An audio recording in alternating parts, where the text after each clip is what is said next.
order at 4:17. Roll call, please. Paul is on our way. Gingell, Here. Gershenson. Here. Jackson is also on her way, and McGilvray is absent with notice. Nelson. Here. Cavell. Here. Joliet. Here. Luce. Here. Quorum. Thank you. So our first item is we're not doing a pledge? Yeah, that's fine. Okay, thank you. Yeah. Our first item is approving the agenda. I'll entertain a motion for the agenda. The motion by Commissioner Joliet, support from Commissioner Gershenson. All in favor say aye. Aye. Opposed? All right, the agenda is approved. We move to our first public comment. Is there anyone from the public wishing to comment on items on the agenda? All right, public comment is closed. On our regular agenda, our first item is approval of the fiscal year 2024 child care fund budget to the Department of Health and Human Services. Who would like to make a motion? I have a motion by Commissioner Cavell, support from Commissioner Gershenson. And, I have Chris here to talk about this. Hi, Hello. Commissioners, I'm Christina Bujak. I think most of you we have met before. Starting to get a little more comfortable with coming here. I replaced John Cooprider as the manager of the business division for circuit and probate courts. Pam Monville. I'm the Deputy Court Administrator. We are missing a few people as this meeting got moved up a little bit, so we're missing our new manager of the juvenile division. We're also missing the director of DHHS for Oakland County, Tom Shire. He may participate, but I don't see him up there. And we do have Barb Hankey for questions regarding the village portion of the child care fund budget. For anyone who's not familiar with the child care fund, it is kind of a cooperative effort with the Department of Health and Human Services and the court under the direction of the presiding judge of the family division and the chief judge of the circuit court. We share in the expenses of the care for children that come under the jurisdiction of the circuit court. So that can be for shelter care, that can be for delinquency, a number of reasons. We pay first in many instances and the state reimburses us, and in some instances for child neglect, the state pays first and then we reimburse them for the expenses. It's a cooperative effort to create this budget. Multiple departments are involved, and we would submit it to you for your approval to submit back to the state for final approval. I believe it'll require submission by August 15th, and after this meeting, it would go to the board for signature. Thank you. And this is something we do every year. It is. It's not a special grant. It is not substantially changed this year from last year. Next year it may be different because we are still receiving the Raise the Age funds in this year's budget, and they're certainly in Lansing, they're working right now on some significant changes to the child care fund that next year may be a little different, but this year is pretty similar to the previous years. Thank you. Any comments or questions? All right, prompt the vote, please. Or we could do a roll call. Oh, okay, thank you.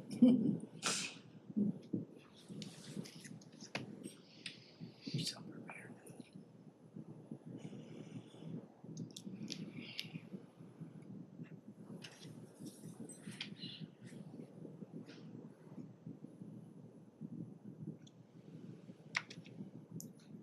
Cavell. Yes. We have 8 yeas, 0 nays. All right, motion carries. Thank you. So much. Thank I you. was counting on you, Charlie, for one question. I said. He's busy. Thank you very much. Next time. I'll have 3 next time for you. All right. Take care. Don't encourage them. Right. Our next item is acceptance from the Michigan State Police for the 2023 Hazardous Materials Emergency Preparedness Planning. I have a motion from Commissioner Joliet, support from Commissioner Gingell. And I see Robert Seeley here to talk to this item. Welcome. Good afternoon, Commissioners. How are you today? Good. We're dry. I'm sorry. So today we're presenting the Hazardous Materials Emergency Preparedness Planning Program, or HMEP grant. It's an annual grant that comes to the county that does off-site response plans for hazardous materials producers in Oakland County. The total amount of the grant is $11,550 with a 25% match of $2,888. That brings the total award to $14,438. That match is paid for by the salary of a technical office specialist who puts together those off-site response plans for the county and submits them to the state. Thank you. Comments or questions regarding this item? All right, prompt the vote, please.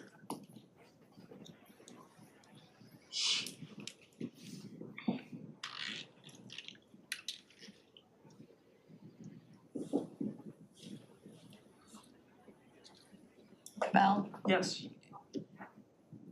you have 8 yeas, 0 nays. Motion carries. Thank you. Thank you, Commissioners.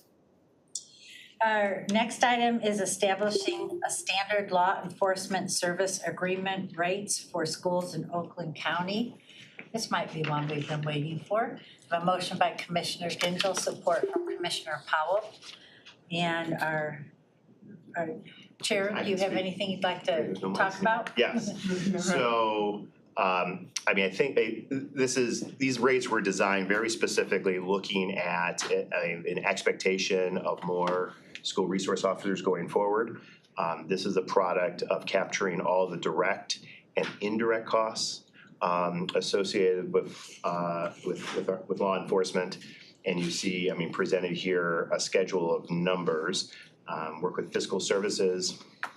I know and I really want to commend, I mean, fiscal services in the sheriff's office have been doing what they do. I mean, there's a lot of things, and it's a very complex, it's a complex way to be able to get these numbers together, but this is an attempt to be able to ensure that we have the full cost of our officers, also reflective of newly adopted labor contracts, as well as all the other calculated indirect costs associated with it. So these will be the numbers that we will apply uniformly to all SROs going forward.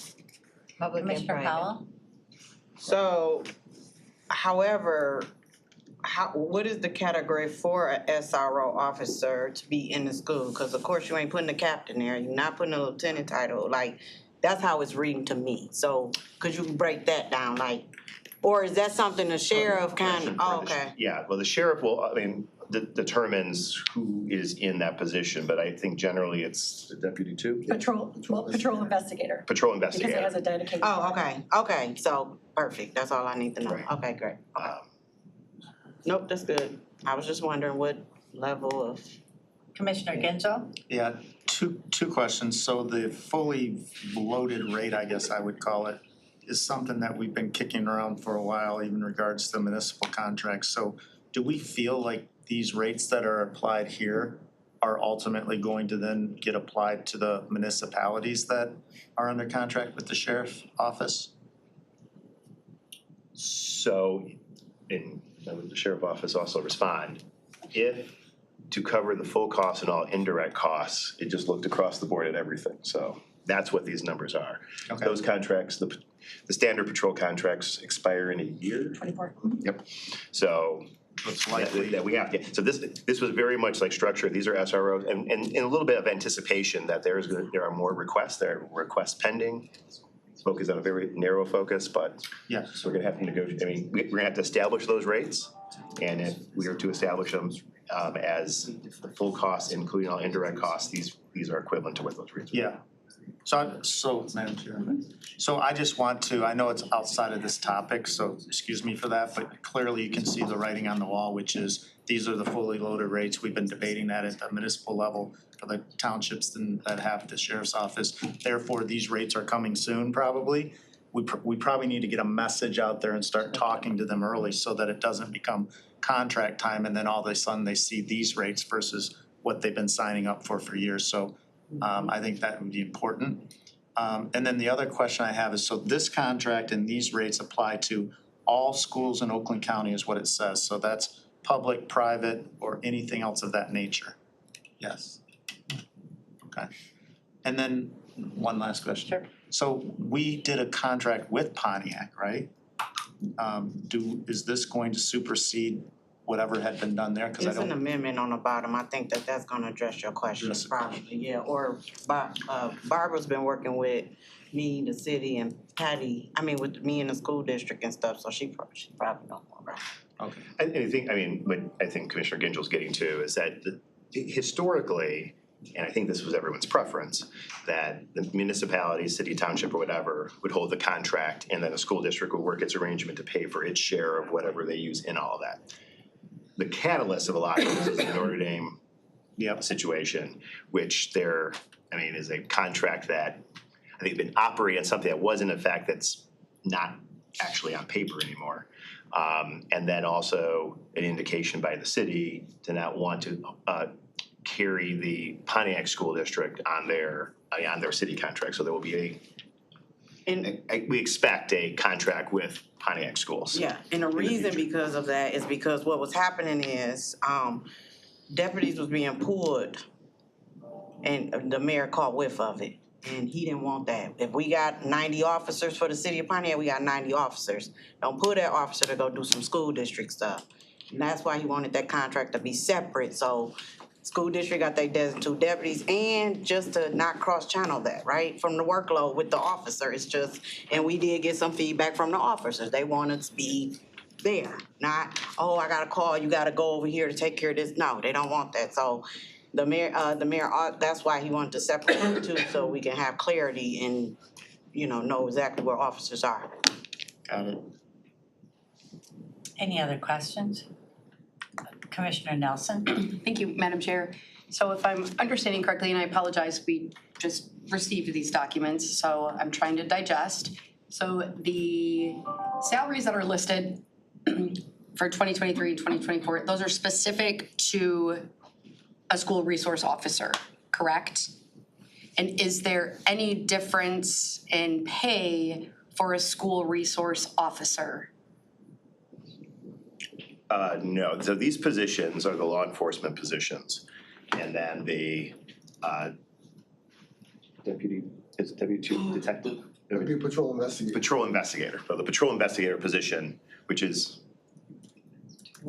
it the deputy two no-fill line? No, it's the Oh. last No, it's one, a patrol. Oh, the patrol investigator is Yeah, the the bottom last one. one. It's the bottom one. And so it's a higher cost because the deputy twos typically are 3 shifts and they share a vehicle. A patrol investigator, since it is either a detective and or a school resource officer, has a dedicated vehicle. And then the reason for kind of the more generic title is typically a lot of the municipalities have had a patrol investigator that they split and that's why they like to manage it, because the school only wanted it for 9 months, and then the municipality wanted it the 3 months in the summer, where typically they perform detective duties for the municipality, so they shared the cost, hence the municipality managed it, and then we only had an agreement with the municipality. That's why that arrangement's been that way. Thank you. Yeah. If I can add just one thing, so this is not their salary, this includes the salary, the fringe benefits, the vehicle, and all the other associated costs with it, so it's more than just the salary of the individual officer. Thank you. And last question, and I don't know if it's appropriate for this item or maybe the next item, but what is the process of selecting a deputy for or an officer for a school resource officer position? Currently, we have them put in letters of interest to request to be a school resource officer, and we conduct interviews. And Is there determine- criteria that is utilized specific for a school resource officer?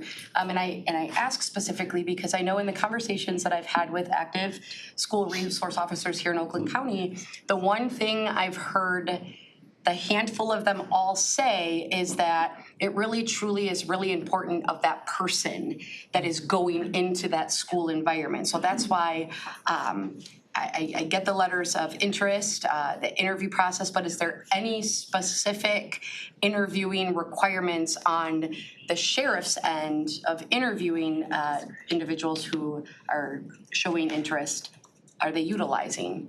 I wouldn't be able to, I don't know the requirements right off the top of my head that we would use for that specific position. I do believe recently we also had schools had input into who was selected for that particular school, so it's kind of a combination. But Okay, I so it don't- sounds like I couldn't there tell you isn't what the criteria yet. Yeah, I couldn't tell you what their specific, but they do, once they're selected, there is specific training that they must attend. Sure. Thank you, Madam Chair. Commissioner Gingell, followed by Commissioner Gershenson. So one last question. This doesn't supersede the current process. So in Orion Township, we contract with the Charter Township of Orion, who subs that out to the school for the liaison. If they want to continue that process, they'll be able to continue it. This just allows an avenue if a school wants to contract directly with us. Is that accurate? No, it's gonna change, right? I mean, at renewal, I think that's going to change. Right. But, I mean, all the contracts in place are being honored. I mean, these capture the full cost of these officers. So there's a contract that's gonna expire in a year, and so that all those have to get dealt with. This is designed specifically to address the cost of SROs. Understand. So I guess my question is, forget the rate change. Today, the officer at the school is ultimately contracted through Orion Township. It's between Orion Township and the county. Is that relationship gonna be able to remain in the future regardless of what the rates are? Or are we gonna say to Orion schools, no, hey, you can't do that through the township anymore. You gotta contract directly with us and here are the rates. So, and the sheriff's office can bring up, in recent weeks, this has come up in the conversation. So often what the SRO is used, is my understanding, is like for, say, 9 months of the year. And then in that type of arrangement, that officer sometimes gets deployed to do Other things. and then they come back. The next item speaks specifically to the roles and responsibilities. And so at minimum, we need to make sure those roles and responsibilities for SROs are captured. So whether that's including that in the general patrol contract, and then the school pays their 9 months of the year of that, as long as it's in compliance. We wanna make sure that the SRO officer, the understanding between a school district and the sheriff's department is uniform across the board. And so, how we figure that out, which will be part of the negotiation and the renewal of all those contracts. But there's no reason, I mean, this could be pushed into that and says for the SRO portion for the 9 months of the year, these following things have to be agreed to. And hello, superintendent or school board, you have to agree to these things because we want to make certain that the relationship is the same no matter what. Right. So maybe we could I'm just trying to figure out, do I need to go to Orion Township and say, hey, look, get prepared, the rates are gonna go up because now they're fully loaded versus what could be arguably not fully loaded. And secondarily, I need to go to Orion Schools and say, hey, school board and superintendent, get prepared because you're no longer gonna be able to get your officer through Orion Township, you're gonna have to contract directly with Oakland County. I see a scenario where the same arrangement can be as long as the same terms. Okay. So right now, I don't believe this, other than to pay a certain amount, I don't believe the school district has a contract with Oakland County or the sheriff's office, yeah. So, They don't. I mean, so, That's what I'm asking. yeah, we gotta figure that piece out, but it could be as part of the overall contract. Yeah. You just have to carve that out, that the school district needs to have a relationship with the sheriff's office, Sure. understanding the roles and responsibilities, school duties, sheriff duties, Okay. responsibilities. Commissioner Gershenson, followed by Commissioner Joliet. So is my understanding, and I'm not sure if I'm confusing it with the Notre Dame agreement, but there was specific mention of training for the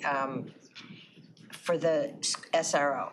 So it's just not in these, it's in that contract. Right, okay, I just wanted to be sure. Commissioner Joliet. Just to address, speaking of a contract with a school board versus a municipality, coming from local, we get grants from the state for SRO officers, public schools do. And that's a contract with the municipality and the state. And that offsets the officer because the municipality governs the police, if you have a local police unit, governs that budget. The grant that comes to the local Yes. community. Yeah, Yes. so that's just clarification going forward. I don't know how that would, if the grant would change, I don't know how the state would.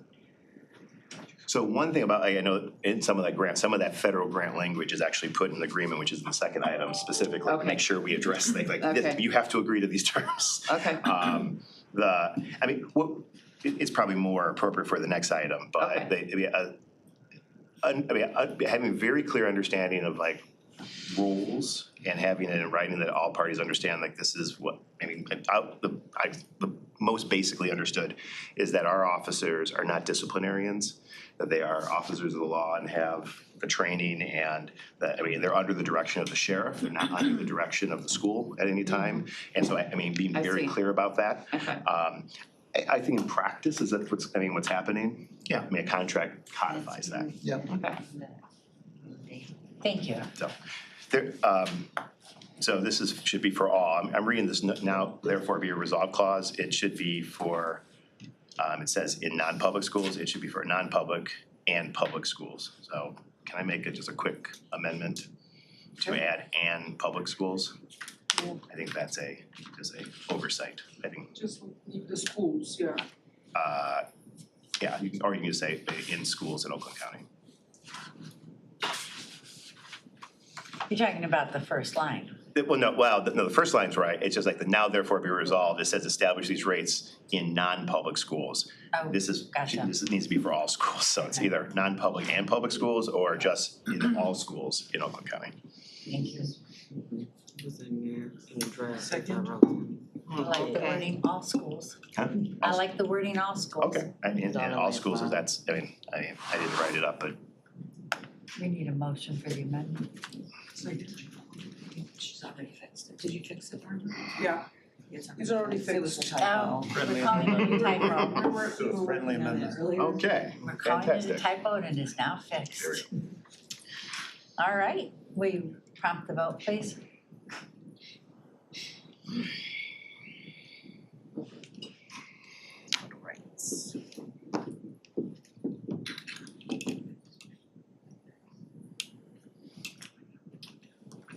Cavell, Yes. you have 8 yeas, 0 nays. Motion carries, thank you. Our next item is to create an agreement template to place school resource officers in schools located in Oakland County. I have a motion by Commissioner Powell, support from Commissioner Gingell.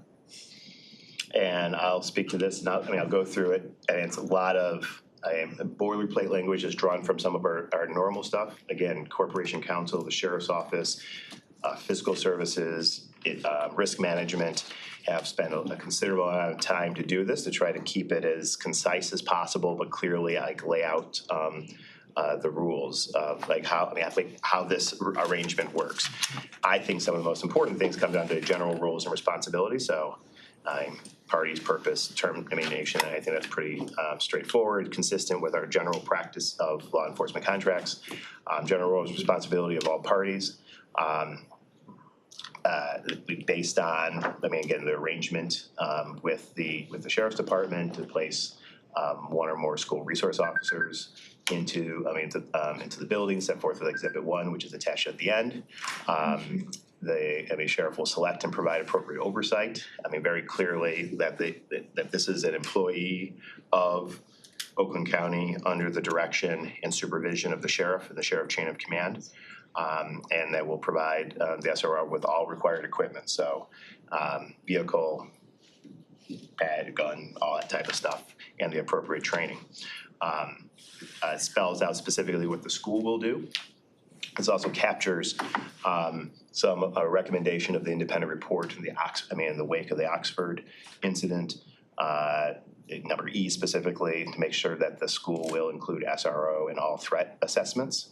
And that was a recommendation that we want to lock in and make it very clear from the start. This is what we need to be doing in order to protect the safety of everyone. Provide the workspace. Will ensure that staff fully communicate and cooperate with, meet with the school as necessary, and a number of other things. I won't read out all of them specifically. Spelling out, getting to SRO's hours and policy matters, being very clear that our officers will not be involved in enforcement of school discipline. A lot of this is language is drawn from best practices from the Department of Justice and other things, and I think, again, clearly establishes the lanes and the roles and responsibilities of all parties. Records and information sharing, it takes recognition of FERPA, but also making certain that our SRO has access those and is authorized, able to perform those roles as an authorized agent, as well as an understanding of anything that we collect in our data, on our end is property of the Oakland County Sheriff's Office. This speaks to training. The next section speaks to training. 40 hours of specific SRO training. This is, what Under Sheriff Childs made reference to is, required for all of these officers. There's probably some, additional continual education that comes, points of contact being very clear, who are the people, involved in this arrangement. Special events, if our officer is needed, our SRO outside the normal school hour structure. What are the rates? And the approval has to go through an approval process, which is captured in here. No assignment, liability. Risk management was involved in this to make certain that I think all of them, from a risk and liability perspective, that Oakland County is protected. Again, some of this is like standard contract language. I have a question about item I under section 4. So the school, as part of the consideration for the value it receives for the services provided under this agreement, will pay $1 per student per calendar year to be applied to the county's Safer Communities Fund, which is our next item. Yep. So I don't know if this is backwards or not. Do you want to? Well, I can speak to, the fund is being created to support a host of activities, gun buyback programs, training, gun safety programs, as well as training, and be able to provide for training of provided for across the county as deemed appropriate by the Sheriff's Department. So that fund has to get created. The $1 per student up to a $5,000 cap is what the consideration into that fund. Would that include municipalities that do not presently contract with the Sheriff's Department for policing but would want to contract for a school resource officer? This, would be standard. We would all contracting for SRO officers. Okay. There are a number of school districts, my understanding, particularly in the south end of the county, that's interested, whether the local law enforcement doesn't have the capacity. I think we've talked about, your neck of the woods, but there are others. Right. This would be the standard agreement applied to everybody. Okay, thank you. Commissioner Powell, followed by Commissioner Gingell. Who governs this Oakland County Safer Communities Fund? Is that something we govern, the commissioners or the sheriffs? It would be a collaboration. That's fine. We can go back and forth. If you want to speak, in the next thing in the creation of the fund, it spells out that an ad hoc committee would, with the sheriff and commissioners, make recommendations. The full board go through that. Dollars would be appropriated. And I think that there is an opportunity to seek additional funds outside these arrangements. Right, so is that $5,000 already included in the total cost of their, cause you said everything was in one, so them rates we seen, is that $5,000 already included or that's $5,000 on top? No, that's in addition, it's $1 per student, up to $5,000. That would go into the fund. Commissioner Gingell, followed by Commissioner Cavell. I appreciate the chair bringing this up because I had a question on this too, so I'm just trying to make sure I understand. I'm Lake Orion High School. I have 2,500 kids there. Right now I contract through Orion Township, or through Orion Township contracts Oakland County. Regardless if I maintain that relationship or now contract directly with the county, my cost is gonna go up because our rates are going up. And in addition to that, now I'm gonna have to pay $2,500 a year on top of the higher rates to create this fund which, I mean, to be honest, I feels like overreach. So the $2,500 that Orion Township puts in the fund, does that stay in the Orion community? Because it's our kids, I guess, that are paying for the $2,500. Why should that get spent in Ferndale or no offense, Charlie, Royal Oak or anyplace else? That doesn't seem really fair to me. I think that engaging in activities that make all of our communities safer is safety that's created for all school districts, all communities. We live in a day and age of school choice in which students live in one community and attend school in a particular area, and all of those things. I mean, I would say like we didn't have school of choice and people weren't, I mean, like that only people in an individual area stay there. It might, I mean, have some merit, but the reality is that people come from all areas. And so this is a fairly modest amount of money to be able to use in activities that make communities safer, support efforts to reduce violence. And I think that's in the best interest of all kids. Thank you. Commissioner Cabell? It's funny that you went first because I was gonna rag on Lake Orion. No, Touche. I'd be quicker than that, Charlie. I went to 313 Pizza Bar for the first time last night. Should've called Great me. little town. I went to Ferndale, I texted you, see? You know, They tried to love call that. you though, you know. But my question is actually kind of the inverse of Commissioner Gingel's was that this $1 per student not to exceed $5,000. What I like about this is that it provides room for training. And what I worry about is that if you look through the rest of these policy issues, they talk about suicide prevention or ideation, talks about requests for calls, breach of peace. And so that's a lot for someone to handle. And I'm just wondering what the group's appetite is for changing that formula instead of $1 for every student with a max of $5,000, maybe making it a $2 or $5 per student with a max of $10K. Did you spark I'm glad I went first. Because wait, if we're thinking about training, I mean, you talk to Lieutenant Workman and he sends people to the CIT conference every year in Salt Lake City, and that's $6,000 right there just for one person, not including airfare, hotel reimbursement, all that stuff. So if we're really gonna do this right, I feel like we should invest in this. I don't like this either, like the SRO thing, period, but if we're gonna do it, we can't mess it up. I'm not in favor of increasing the amount.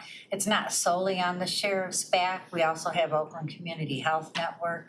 We Totally. have school counselors. We have other resources to collaborate and support with the school resource officer. Right, but that fund being available to all those would not be possible if there isn't enough money in it. Thank So I you. mean, Commissioner Joliet? Well, I stated before that the state does offset SRO officer for every public school. There is a list online, I guess should have come prepared on how much the state gives for, it's a grant. Right, It's a but it grant. does, I mean, but all, I mean, I believe it's a 50-50. Yeah, it's not I think it- 100%, but it is shared. there is some shared And cost. for this fund, you mentioned the gun buyback program, but this whole fund will be financed on the back of school children. I mean, you're basing the funding on how many kids are in the school. I mean, it's a Right. formula, up Right, to that's $5,000. right, but that's the formula, but you're going beyond the scope of, in my opinion, I get it that you're focused on communities, but there's other people in communities besides the kids in the school. Like the gun buyback program and. would you like to expand this for all contracts then? Cause you're. No, I don't think that it's really equitable to finance this on the back of the school, the kids in the school, but that's my opinion. Commissioner Jackson? Thank you, and thank you, Commissioner Joliet, for your comments. And I have a different view of this because, you know, we've been in a situation, environment where we have to do something about school and school violence and looking at ways to address it. And I don't think that $1 per student is too much money to ask at this point in time. I think that our community is asking us to do something. And this is something that we can do as a board to help support the gun buyback programs and things that we have been doing. I'm not sure how Commissioner Cavell and Commissioner Gershenson is looking at this because they were the ones that initiated the gun buyback program. But we have on the 31st of July in Southfield, our chief of police is bringing together several law enforcement communities. And this would be something really good for the board to say that we're progressing because it's progress. And so, and we've just been looking at this for so long. We don't need another Oxford. Now, we just don't need it. A lot of money went to that situation reactively. And this is something that could be looked at as proactive. Thank you. Anybody else? Commissioner Ginzel? Yeah, I just have two questions. One, as this goes to the board, can we open it up for others that might want to be sponsors of it? There's 3 members here. There may want to be bipartisan support. On the other hand, on this school, item I, is there any consideration to add an amendment that would say that the funds raised remain in the local communities? Because I want to take Commissioner Jackson's Oxford example. It's a great one, right? So Oxford's now going to have a contract. They're going to get charged $1 a kid from the kids that go to their school. Say they have 2,000 of them. We're going to take that $2,000 from Oxford and put it in a pot, and none of it might go to Oxford. And so we start talking then about, hey, we're putting this in place to help the kids, train the kids, never to have another Oxford. Why wouldn't we say that the money raised within the local school district stays within the local community for these purposes? Right? And if the local community chooses not to use it, then it goes into the broader fund. I would feel a lot better about that in regards to having a conversation with my community. I guess I would just respond to that again, that we've got students that are coming from all different communities, not just the ones that are, not just where the physical school building is located. School districts that span multiple communities but don't represent the entire community there. I think it's important, if we're talking about building scalable training programs that the sheriff office can deliver, let's empower the sheriff to be able, sheriff office to go to the places necessary to keep our community safer as a whole. We're not talking about a huge amount of money, and I think that this board in this county has demonstrated its ability to move resources in an acute way to respond to a situation, but regularly and actively look to ways to create to achieve, reach and scale and deliver services in the most effective way. Creating safe communities are necessary for safe schools. And I don't think the boundaries of where a school building specifically is located is where the boundary of safety is. Madam Chair, I would just argue if the money is being raised from the local point of the school, I'm just suggesting the money should be spent there for training, education, because the kids that come from outside of that school district to attend the school would receive the training in the school that they're paying for, quite frankly. I don't want to belabor the point, but I think we should also recognize that for a very long time that the indirect costs have been borne by all the taxpayers of Oakland County for a very long time. That's different than this. I'm gonna collect that on your rate. You're not gonna make it up. Creating safe communities is the responsibility of everybody, whether, helping create conditions that make it safer in Pontiac or in Royal Oak or in Orion or Ferndale, wherever. That we're not talking huge amounts of money. And I believe that, and the collaboration, and I think that there's a way to look at it. And I think the importance of this board and the county as a whole is to figure out how do we engage in activities that maximize safety everywhere. Commissioner Nelson? Thank you, Madam Chair. As a public educator of over 18 plus years, this is a difficult agenda item for me on many levels. I believe that there are more valuable ways, empirically supported, evidence-based solutions to utilize the resources and money in education to support students and do whatever possible to ensure that safe learning environment. I do believe that police are not the answer to schools and school shootings. The answer is gun control. Placing deputies and officers in schools is an easy way out of a difficult but very necessary conversation.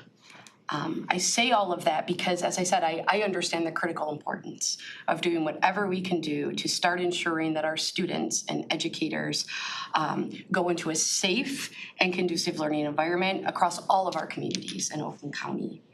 I will be moving forward in supporting this policy because it is the right thing to do despite my own personal experiences and opinions. And it really is a sad moment because we're here talking about this as opposed to other solutions to ensure those safe environments in school. I appreciate the time and the collaboration that was put forward with drafting and creating this policy, but it is a sad moment as we do move forward with this. Thank you. Thank you. Commissioner Powell? I'm gonna say, I'm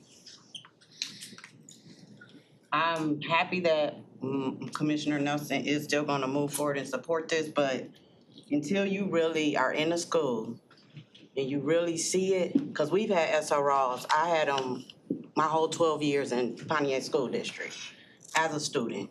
And until you really are in the schools and you are faced with what goes on, violence, drugs, people bringing weapons, and it's really around you, police officers are needed. It's just the proper training, hopefully that officer is that proper training and that perfect mentor to be in that space around kids. Because you are right, it does depend on the type of SRO individual that do become that officer to be in that school. And what I can say is, at least for what Pontiac School District has done, is they strongly vetted that to make sure we had good SROs. So I just hope that the training that we new SROs coming into these fields get that proper training to be those stand-up SROs that I've seen with my own eyes to keep them kids safe in them schools. So I just want to put that out there. I support SROs in schools. Yeah, I agree. It depends on the personality and how Yes, it does, flexible though. they are with the kids. I will say the city of Troy doesn't contract with the sheriff's department, but they have an amazing school resource officer. Classen in years past has had their own resource officers, some good and some bad. Yeah. Chair. I want to underscore something that Commissioner Nelson said, because I too have struggled with this. I mean, the research out there, if it was as simple as just put an SRO in a school and then school shootings stop, I'd be all in. But that's not what the research bears out. And I think I've actually really appreciated the conversation I've had directly with the sheriff staff. I am very concerned about the prison pipeline. I'm very concerned about the interaction with, building a record while you're a high school student. I mean, the risk of that, and there's evidence around the country. I will also say that our officers, no evidence of that here that I've ever heard of from our sheriff officers, but data collected around the country showing that there's increased scrutiny, which is going to come to some jointly collaborated, what's the research that, the data to be able to be brought forward to say what is the interaction, the citations, the reports, the interaction between student and law enforcement, and how do we be mindful of that and make certain that all students are treated equally and not particular communities disproportionately impacted for whatever variety, because I know many have been working on this for a while, went down the policy rabbit hole, and it did not like, I'm very concerned for a lot of the things that Commissioner Nelson raised, that we need a holistic, whole child, whole community approach to address this, to make people safe.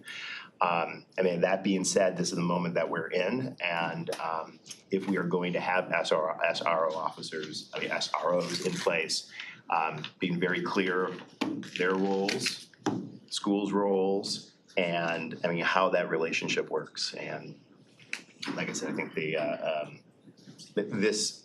I think this will become a model template that gets used by local communities around the state. Talking to Corp Council and other people, that captures a lot of those things. So I just wanted to put that on the record. Thank you, validate what Commissioner Commissioner Nelson Nelson. was saying. Thank you, Madam Chair. Just quickly, given, Chairman, I appreciate what you have shared. Is there anything, because the restorative practice aspect of a school resource officer truly is a critical component to training. I know that within this template, under the SRO training requirements, it says that it will be determined jointly by school and sheriff. Is there any language that we can put in there that makes it almost mandates that there has to be some form of training of restorative practices? Because I know that there's a lot of really great training out there. I know the state of Michigan and their SR school resource officer grant, they've listed out some really great training components. But in light of some of the things that Chairman said, I think it would be wise to put specifically that I'm not asking to micromanage a specific amount of hours, but I think it's critical that restorative practices is a part of the training requirements for an SRO. It also says the school resource officer will receive a minimum of 40 hours of school resource officer specific training per calendar year. Then it is jointly determined by the school and sheriff, but it has 40 hours of training in there. Sure, and I see that, which is why I made that comment of I'm not wanting, I don't want to micromanage how many hours out of that 40 should be dedicated to restorative practices as included in that training. But one of the things I'd just like to lay out is it would be wise to put some language in there that emphasizes that restorative practice component in the SRO training. Are you putting in an amendment? I just basically want to throw it up for discussion to hear, I hear and I see what's in the template, but I also know a critical key to that jail to prison or school to pipeline, restorative practices is key. So, if I mean, I can respond in two ways. I mean, one, I've asked under sheriff, we're gonna try to see if that 40 hours, if there's, I think there is best practices. I think we draw from those best practices. I would be hopeful that that 40 hours includes some of that, and so I think the under sheriff is trying to get a sense. Yeah. Nicole had jumped on too, just so you know. I don't know if she needed to say something from a lawyer perspective, just so you know. Oh, no, I think we're good. We're at the policies debate stage, but thank you, Nicole. The undersheriff is gonna see if that is currently part of that practice. The other thing that I think is important to, acknowledge that there are statutory and constitutional roles and authority that a sheriff has in terms of like the management of the people under him. And so our duty is like, if we're going to allow contracting like this, do we permit it? And this is what we can do. But in terms of the operation, it's outside our lane. That being said, I agree with you. Completely, and I think that, the sheriff office would understand, and I think if there's additional costs incurred, I think the Safe Communities Fund should be able to help pay for restorative practice training. We didn't have enough money to do that. Right, so, but I think undersheriff's gonna get some of that information and. I appreciate that. Thank you. Thank you, Madam Chair. Commissioner Joliet? Just a quick question, so is there any consideration for the schools that don't have the funding to do $1 per student? This was gonna be part of my second thing if I can. It's Commissioner Joliet's turn. I know she has a question, so I'm raising my hand to see if you're okay with it. Oh, thank you. Yes, Commissioner Cavell. So. Wait, can Dave? Sure. Okay, I can answer. So ultimately, so we established like rates and everything. Ultimately, we approved contracts with any entity. So if it's a hardship that's demonstrated, that we have the ability to address that. I think it's important to apply these things uniformly. But as we have in the past, we have moved resources to help communities that didn't have resources in the past. And so we might have to figure out a way to do that. I would, me personally, and this is just me speaking, that if that was a situation and $1,000, $5,000 was the make or break, that can afford everything else except, and that's the thing that breaks it, I'm gonna be like, show me the balance sheet. But if that really was the case, then maybe that we need to look at a conversation of like, how do we keep it whole so that all, the contributions of everybody's in the pot. Okay, so there will be a requirement for a balance sheet or something to prove that If you can't, I mean, can't Right. do it, yeah. Okay, I mean, I would assume there'd be something. Okay. That's why I'm just filling in a blank. I mean, again, from the fund perspective, it's not, I mean, that's not where the cost is. The cost is on those rates that we just approved, because it's also not cheap. That's a reality. Commissioner Cavell? I mean, if Karen's cool now, I'm cool. Thank you. Commissioner Nelson? Thank you, Madam Chair. Just to clarify, I'm not sure I understood, Chairman, your response. So, let's say, for example, well, some of the things that we know from factual is that a lot of times, a lot of the schools that need these additional resources and supports are oftentimes our schools that struggle with funding, right? So what does happen if a school here in Oakland County comes forward and they demonstrate a need for a school resource officer and have no means of including this in their budget? What does that mean for that school district and school? So so what we do, we're contracting for services. And so, I mean, we establish rates that are the full cost and indirect costs associated with that. If someone, they just take that for instance, if a school district says, I can't afford that, then it's the discretion of this board to consider something different. Is there an opportunity to seek different funding streams to help support this? I mean, I envision, particularly also for this, Safe Community Fund, like if there are state resources, federal resources to be brought in, that might be able to use to offset, that maybe a 25% subsidy, whatever, if that's the barrier of making this happen. But these are not required services, that these are the costs. And so if we make a decision and it's established they cannot afford it, but we know that it's necessary, how do we share in that consideration of clearing that gap? Someone has to pay. So it's either for our officers, if a school district is not fully paying the cost of the officer, then we are, or the county is, because they would be an employee of the county with materials from the county. Or we find another source of resources to help pay for that. So for example, let's use something that I think is gonna come before us at some point is I know we approved funding for a school resource officer in Pontiac via our American Rescue Plan dollars. From my understanding, that contract is coming up. So with that being said, what happens if Pontiac comes forward and shares the need for support for getting this funding to happen for this school year?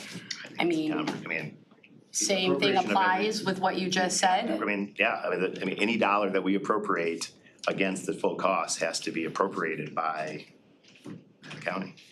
Now, what I will say is that school districts also got a tremendous amount of ARPA-related dollars. Historical state budget. As far as the state dollars and other resources, so, but there's short-term and long-term, right? The ARPA dollars, and for schools, they're called something else. They're not ARPA, they're called URSA or something, whatever they call it. They're basically the same things. That, once those dollars are gone, what's the long-term plan to be able to pay for these? Some cases, increasing foundation allowance and make it easier for some school districts to pay for that. That's one solution structurally at the state level. But someone has to pay, and if the school district doesn't have the resources, at least to date, it's been the county using our resources to help fill that gap. Which I think, again, coming back to our commitment that we are not going to let money by itself be the barrier of keeping kids safe. Sure. We just gotta figure that out. Just so you know, Kristen, the conversation I've had with Barbara in that type of a situation is that, yes, they do have they did come into a lot of funding. We have to have that conversation with them, but prior to us paying that second year in full, they had a match requirement. So it never has been like, oh, we're just going to cover. It's just that then the second year, they did have a higher deficit, higher issue, higher crimes. And because we had the Oxford, we just took care of it because we had the ARPA funding. But no, that conversation is back on the table. And I think, like he said, if it does come up and that is an issue, I think it's it's on the city and the school district to try to figure that out and try to get those funds. And of course, if that isn't, then they can have that conversation with us. But at this point, I'm back to where it was. And I honestly think, because I'm gonna say this to you too, when we're paying for it in full, that's where my concerns came in, and I'm happy to see that it reflect there to say what SRO officers are to do and what is the school district responsibility, because leadership was intervening with our officers to do their job, right? And so I think when they have more of a stake in it, it just gives them more teeth to be more involved in it and just not think that, oh, we're just gonna get an officer every year. No, you gotta pay for this stuff, and we want to reduce crime, not keep it going, and stuff is increasing within the schools. The issues are increasing, and that's what's been happening. So no, like for us, Kristen, I've talked to them, and we're planning to talk to them more to get that, but no, they gotta figure it out. But this is the last thing, this is a fundamental policy question. Like, how do we apply whatever support we would give to one school district, Pontiac? How is it uniformly applied to all districts? Because Pontiac's not the only school district that has, it has difficult financial challenges. Yeah, but they were required to match though, just so you know, when we first did this, it was required to match. I'm gonna make it quick. I like putting officers in school. I like the school's ability to contract with us. I do not like the Safe Community Fund putting $1 on it. And since this is relatively new, I'm gonna vote no to give myself more time to process that and see if there's other fair and equitable ways to create a fund for a safe community. Thank you. So we have a motion and a second. On our fourth item, creating the agreement template to place school resource officers in schools located in Oakland County. So we will prompt the vote.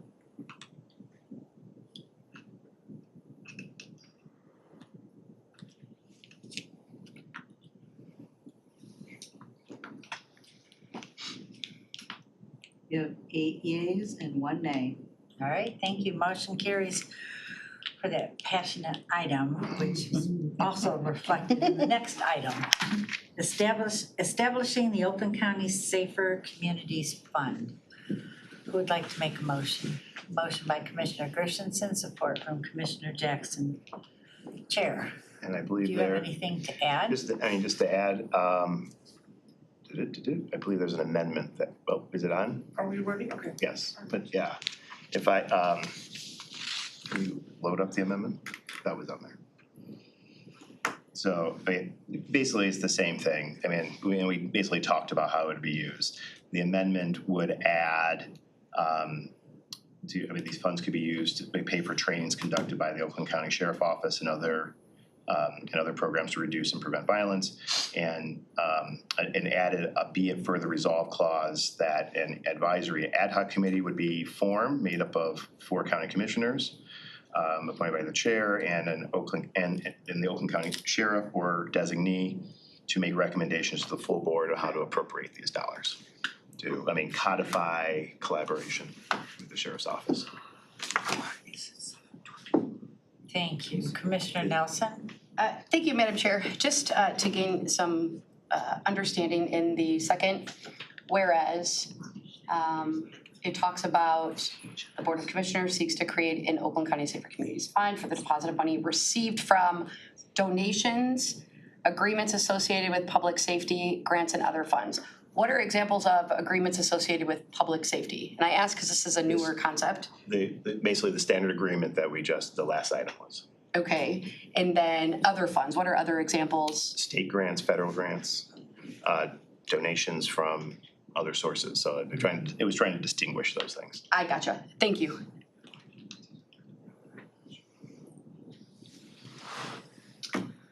Commissioner Joliet?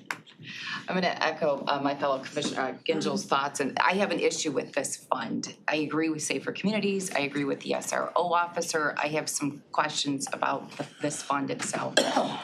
So I'm not gonna be supporting this resolution, just so I have further time to look at it.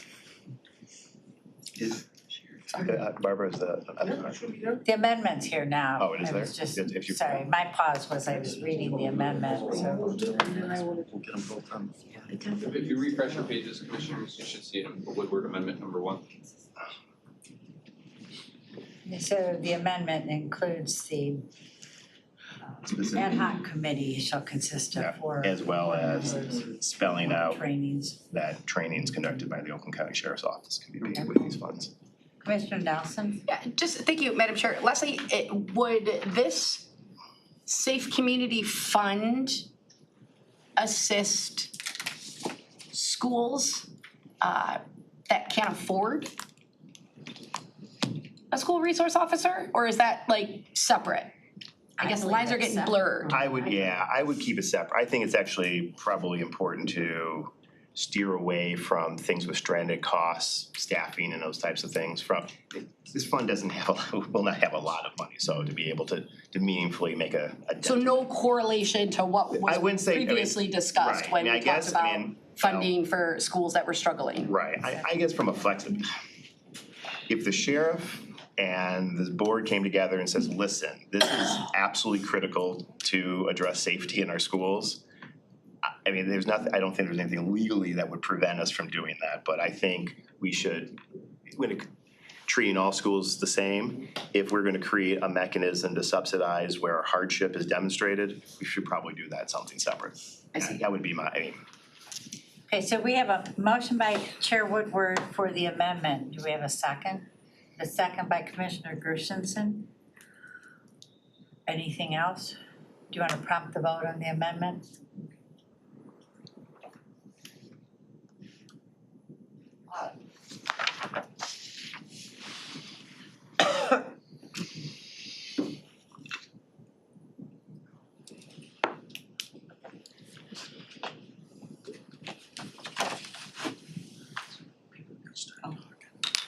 Commissioner Jackson, are you able to vote? No, I have the voice vote. Okay, Jackson? Yay. Okay, you have 9 yeas, 0 nays. All right, the amendment carries, and we move back to the agreement template. I'm sorry, we move back to the Oakland County Safer Community Fund. Any last comments? Prompt the vote, please.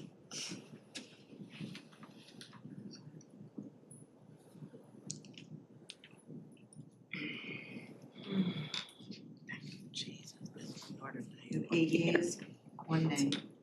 All right, motion carries, thank you. Our next item is the interlocal agreement with Notre Dame Preparatory School and Marist Academy for 2023-24 law enforcement services. I have a motion from Commissioner Powell. Hurry up. Support from Commissioner Joliet. Chair Woodward, is there anything you'd like to add about this long-awaited item? Thank you. It takes what we approved earlier, puts it basically says it's effective August 1 if Notre Dame, agrees to the rates and in the terms of the contract, moving it along. Thank you.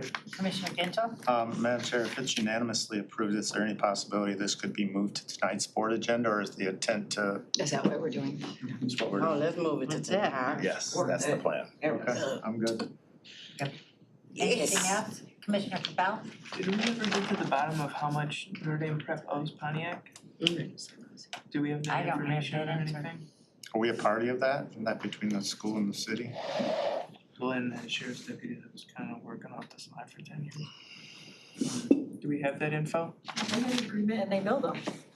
But I heard that there was missing money, so not everything was accounted for. Oh, no, just so you know, they figured all that out.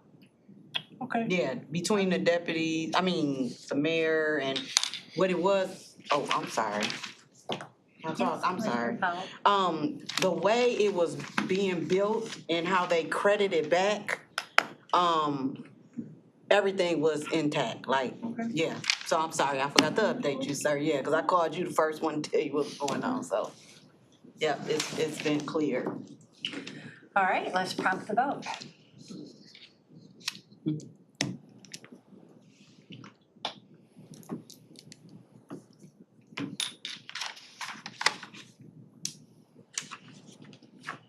You have 9 yeas. Motion carries, and we will expect to see this again shortly. Our next item is establishing overtime law enforcement services agreement rates from July 20, 2023 through December 31st, 2024. Who would like to have a motion by Commissioner Powell, support from Commissioner Cavell? Chair Woodward? These overtime rates take in consideration of all direct and indirect costs. Any comments or questions? All right, prompt the vote, please.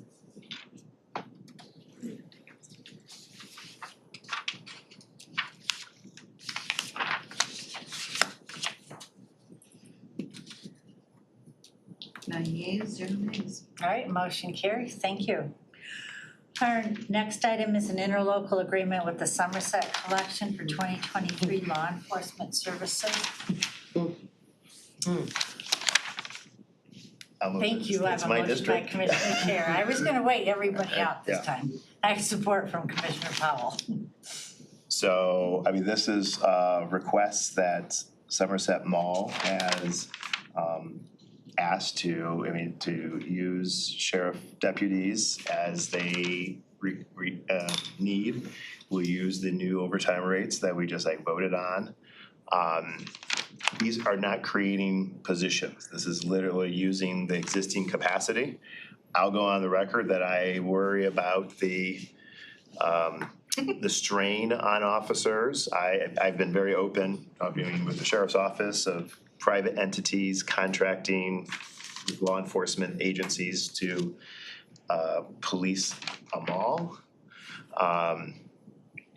At the same time, the Troy Police Department is also at capacity and doesn't have additional capacity to do it. So if deemed necessary, that at least the rates that are charged cover the full cost. And this is something that's been occurring for many years. It's not a new contract. We provided, yes. We've done mounted previously and For then like Christmas. they've We've done expanded the it, yes, we've done the so mounted, holiday- right, yeah. Yeah, This is- holiday, and then they've This is expanded it. 2,000 hours, this is full-time work.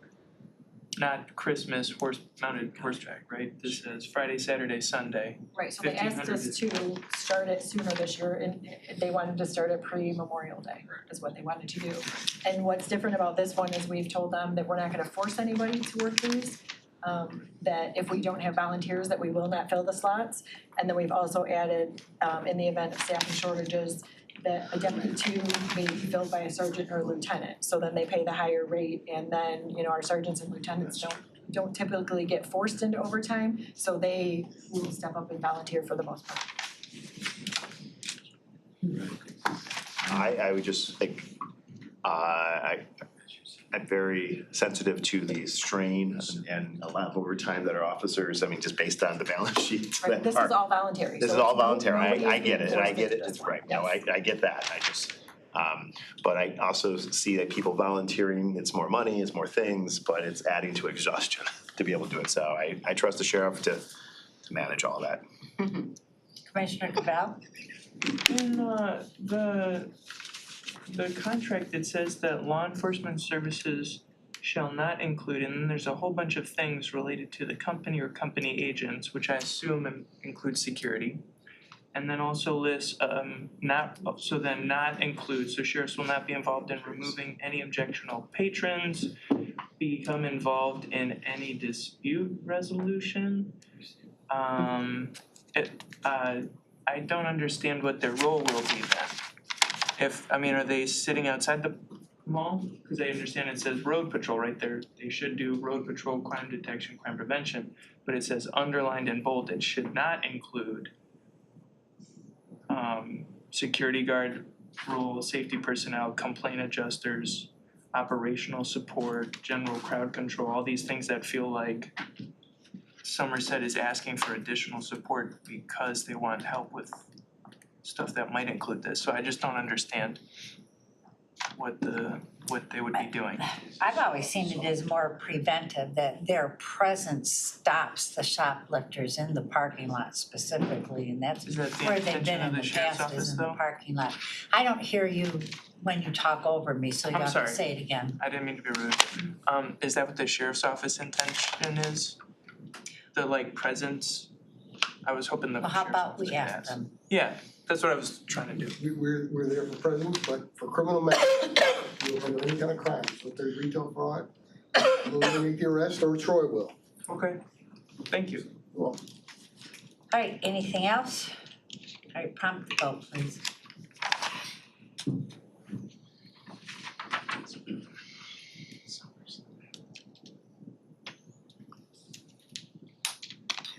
Nine yeas, 0 nays. All right, motion carries. Our last scheduled item on this agenda is an amendment to the 2022-24 Law Enforcement Services Agreement with the City of Pontiac. I have a motion by Commissioner Powell. I have a support from Chair Woodward. We're back to you. Thank you. This has been an issue, the city of Pontiac's requested a change in rank in an officer, as well as a couple new deputies. There were some labor issues that kind of came to surface, and I believe they've all been resolved, so. Thank you. Commissioner Powell? I just wanna say I thank the sheriff department, all the entities that was involved and the union for coming to such an agreement. The city of Pontiac mayor and council had already moved on all of this. The sheriff Bouchard had already approved it. They did have to go back to the drawing board on a couple things, but I'm just happy we here. I will vouch for our captain, who is the one we're looking to be promoted. He has done a lot for that city. He's born, bred it, know the city. He works well with the officers. He makes sure we're safe. And I just think that it would've been crazy for us to not, I don't even care if commissioners were not gonna support it. Me and I had already talked to Commissioner Nelson. We were still gonna support this initiative because I see the work and I work with him all the time. And I'm just happy that they overall came to some agreement, especially when the mayor and the council had already passed everything and this is what they want. So thank you. Thank you. Anything else? All right, prompt the vote, please.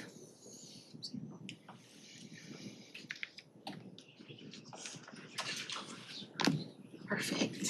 9 yeas, 0 nays. Motion carries. Thank you. So in our 30 minutes, regular board meeting, we'll have a number of items on the consent agenda and 2 on the regular agenda. So now we've moved to our public comment. Is there anyone from the public wishing to comment? Seeing none, public comment is closed. There is no other business to come before this committee, and we are adjourned at 5:30. Thank you. Nice job, Penny.